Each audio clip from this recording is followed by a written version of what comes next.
Good morning, students.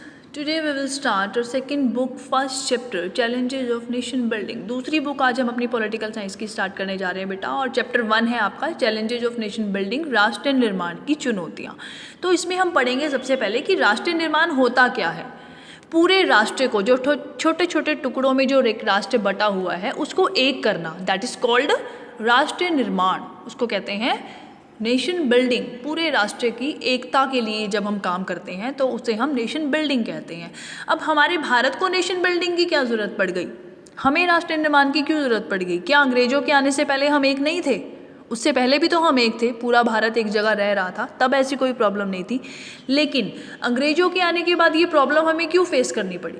तो इसका एक कारण ये रहा कि जब अंग्रेज़ भारत से गए, जब इंडिपेंडेंस हमें मिली 15 अगस्त ऑफ मिडनाइट 1947 को जब हमें आज़ादी मिली, तो सिर्फ ये दो हिस्से वो करके नहीं गए थे। हमें जो है सामने से दिखाई दे रहा है कि सिर्फ पाकिस्तान बना, हिंदुस्तान बना, ऐसा नहीं था। सिर्फ दो जो है नेशन नहीं बने थे। हालांकि 2 नेशन थ्योरी जो है वो मुस्लिम लीग ने दी थी, वो हम पहले भी पढ़ चुके हैं। That is the 2 nation theory given by Muslim league. वो कहते थे कि भारत सिर्फ जो है वो हिंदुओं का राज्य नहीं है, ये मुस्लिमों का भी राज्य है। यानी 2 तरह की मेनली जो कास्ट हैं वो यहाँ पर रहती हैं, Muslims, Hindu. That's why Pakistan बना। इसी थ्योरी के बेस पे जो है अंग्रेज़ों ने पाकिस्तान बनने दिया, पाकिस्तान बना। लेकिन उसके बाद भी हमें स्टेट रिऑर्गेनाइजेशन करनी पड़ी। नेशन बिल्डिंग का काम जो है हमें बहुत मुस्तैदी से करना पड़ा। वो क्यों? क्योंकि जब अंग्रेज़ यहाँ से गए तो हमारे भारत को कई टुकड़ों में बांट कर चले गए। सिर्फ 2 टुकड़े उन्होंने नहीं किए थे।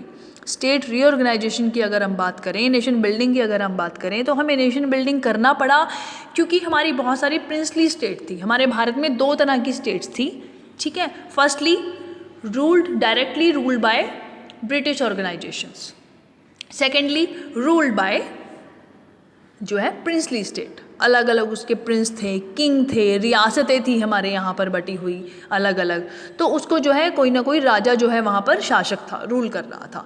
हालांकि वो भी किसकी रूल्स को फॉलो करते थे? ब्रिटिश रूल्स को फॉलो करते थे। लेकिन ऑनर वहाँ के कौन थे? वो राजा थे, वो अंग्रेज नहीं थे। तो 2 तरह की स्टेट थी। तो अंग्रेज़ों ने जाते जाते कौन सी प्रॉब्लम हमारे लिए क्रिएट की कि उन्होंने कहा ये जो सारी जो प्रिंसली स्टेट थी इसको इन्होंने ऑनर्स दे दिए कि आप चाहो तो आप इंडिया में मिल सकते हो, आप चाहो तो पाकिस्तान में मिल सकते हो, और चाहो तो इंडिपेंडेंस अपनी कंट्री बना सकते हो। अब आप सोच सकते हो कितनी बड़ी प्रॉब्लम। यानी उन राजाओं को अंग्रेज़ों ने ये पूरी छूट दे दी, एक आज़ादी दे दी कि आप चाहो तो भारत के साथ रह सकते हो, चाहो तो पाकिस्तान के साथ जा सकते हो, या चाहो तो अपनी एक इंडिपेंडेंस कंट्री बना सकते हो। तो उसको अगर हम इमेजिन करें, आज के टाइम में अगर हम इमेजिन करें, अगर वो हो जाता, अगर सरदार वल्लभ भाई पटेल हमारे जो फर्स्ट होम मिनिस्टर थे, अगर वो इन सारी स्टेट को इंटीग्रेशन ना करते, इनकी एकता ना करते, तो आज हमारा भारत कहाँ होता? ये जो भारत का मैप, जो नक्शा हम देख रहे हैं, वो ये नहीं होता, ठीक है। अलग अलग छोटे छोटे टुकड़ों में ये बटा होता। मराठे जो हैं वो अलग होते, ठीक है, हिंदू अलग होते, मुस्लिम तो पहले से ही अलग थे, इसमें बौद्ध अलग होते, और जो हमारी हिंदू की छोटी छोटी जितनी कास्ट हैं वो सारी अलग होती। तो that's why we are needed to nation organisation. तभी हमें ज़रूरत पड़ी राष्ट्र निर्माण की। इतनी बड़ी प्रॉब्लम जो है अंग्रेज हमारे सामने क्रिएट करके गए थे, ठीक है। तो इंडिया अटेन्ड इंडिपेंडेंस ऑन 15 अगस्त 1947, ये हम सबको पता है। पंडित Jawaharlal Nehru, the first Prime Minister of Free India, addressed a special session of Constituent Assembly that night, midnight of 15 August. The speech is known as Tryst with Destiny. तो हमारे प्रथम जो prime minister, प्रथम प्रधानमंत्री जो हमारे थे भारत के, उन्होंने सबसे पहले जो है आज़ादी मिलते ही आधी रात को, मिडनाइट ऑफ 15 अगस्त, आधी रात को उन्होंने तिरंगा झंडा फहराया, जो हम आज तक देखते हैं कि वही प्रथा चली आ रही है। हम जो है वो तिरंगा झंडा ऐसे ही फहराते हैं हर बार 15 अगस्त पे, ठीक है। तो उन्होंने एड्रेस किया, अपना एक स्पीच उन्होंने दी जो बहुत फेमस हुई, जिसको हम कहते हैं ट्रिस्ट विद डेस्टिनी। ये बहुत इंपॉर्टेंट है। Tryst with destiny is a speech given by Pandit Jawaharlal Nehru at the midnight 15 August on the occasion of independence to the constitute assembly, ठीक है। संविधान सभा को जो है ये भाषण इन्होंने दिया, और हिंदी में हम इसको कहते हैं चिर परिचित भाग्यवतु से भेंट, ये हिंदी में इसका नाम है, ठीक है। Independent India faced many challenges, main challenges nation building, जो अभी हम बात कर चुके हैं कि नेशन बिल्डिंग की सबसे बड़ी प्रॉब्लम जो थी वो भारत के सामने थी।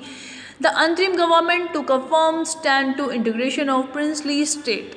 जितनी भी प्रिंसली स्टेट थी, जो अलग अलग रियासतें हमारे देश में बनी हुई थी, उन सबको एक करना था। Before 15 August 1947 almost all state join the Indian union. तो लगभग सभी रियासतों ने सरदार वल्लभ भाई पटेल की कोशिशों के बाद जो है सभी रियासतों ने 500 से ज़्यादा जो रियासतें थी उन्होंने भारतीय यूनियन को, भारतीय गवर्नमेंट को ज्वाइन कर लिया। Accession of the princely state of Junagadh, Hyderabad, Kashmir and Manipur. तो ये जो 4 रियासतें हम यहाँ पर पढ़ रहे हैं, इनमें बहुत ज़्यादा प्रॉब्लम क्रिएट हुई। कौन कौन सी थी? जूनागढ़, हैदराबाद, कश्मीर और मणिपुर। इन स्टेट के साथ जो है बहुत ज़्यादा प्रॉब्लम क्रिएट हुई, क्योंकि यहाँ के जो राजा थे इन्होंने इतनी आसानी से अपनी जो है कंफर्मेशन नहीं दी कि ये इंडियन यूनियन के साथ रहना चाहते हैं या नहीं। ठीक है, हैदराबाद और मणिपुर, इसको हम जो है पूरे एक्सप्लेन्ड वे में आगे पढ़ेंगे। हैदराबाद के निज़ाम थे जो, ठीक है, वो हैदराबाद को जो है इतनी जल्दी इंडियन यूनियन में शामिल नहीं करना चाहते थे, वो अलग से रहना चाहते थे। Manipur, the Maharaja of Manipur sign the instrument of association on the assurance that the internal autonomy of Manipur would be maintained. यानी एक शर्त पर इन्होंने वल्लभ भाई पटेल के एक्सटेंशन पर साइन किए कि जितनी भी अंदर की जो एक पावर है, ठीक है, इंटरनल पावर है, वो इन्हीं के पास रहेगी, वो कहीं नहीं जाएगी।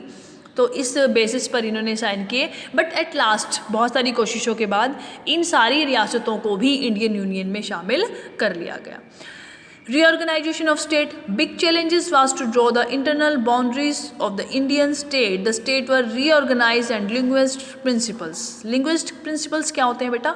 भाषाई आधार पर, भाषा के आधार पर जो है स्टेट रीऑर्गेनाइजेशन किया गया, राज्यों का पुनर्गठन किया गया। क्योंकि आज जो हम प्रेजेंट में अपने भारत को देख रहे हैं, ठीक है, 28 स्टेट्स बनी हुई हैं, हरियाणा, पंजाब, हिमाचल प्रदेश, जम्मू कश्मीर, मध्य प्रदेश, उत्तर प्रदेश, ये पहले ऐसे नहीं थी, यहाँ पर रियासतें हुआ करती थी। तो रीऑर्गेनाइजेशन ऑफ स्टेट जो है वो किया गया, जो हम कहें कि प्रेजेंट टाइम तक भी वो चल रहा है, वो अभी तक भी कंप्लीट नहीं हुआ है।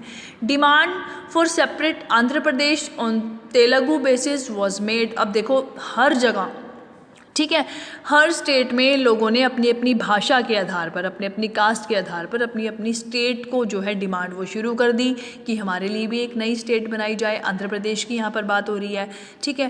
पोटी श्रीरामुलुम, अब ये बहुत ही फेमस नाम है, ठीक है, ये नेता थे Potti Sriramulu, a Congress leader and veteran Gandhian, यानी इनको गांधी जी भी कहा जाता है दूसरे, ठीक है। Went on an indefinite fast and after 56 days fast death, ठीक है। पोटी श्रीरामुलुम इस बारे में बहुत फेमस है। आंध्र प्रदेश की जब ये डिमांड हुई कि आंध्र प्रदेश बनाया जाए, तो ये जो कांग्रेस लीडर थे इन्होंने जो है अनशन पर ये बैठ गए, उपवास पर बैठ गए, और 56 डेज़ के फास्ट के बाद, इतने दिनों की जो है हड़ताल के बाद इनकी वहीं पर डेथ हो गई।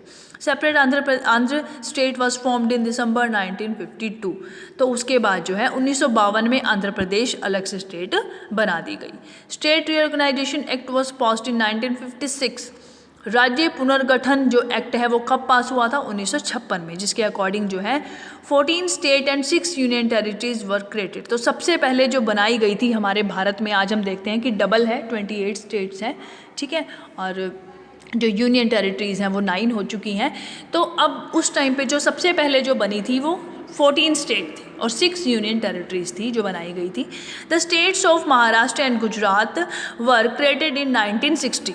1960 में जो है महाराष्ट्र और गुजरात बनाए गए। In 1966 reorganisation of Punjab took place. 1966 में पंजाब बनाया गया। 3 state that is Punjab, Haryana and Himachal Pradesh were form, ठीक है। तो इसके साथ ही 1966 में ये तीनों स्टेट बनाई गई थी। तो ये आपकी छोटी सी इंट्रोडक्शन थी चैप्टर की कि इस चैप्टर में हम आगे क्या क्या पढ़ेंगे। That is all. आगे हम एक्सप्लेन वे में इस चैप्टर को हमारे नेक्स्ट वीडियो में जो है वो कंफर्म करेंगे।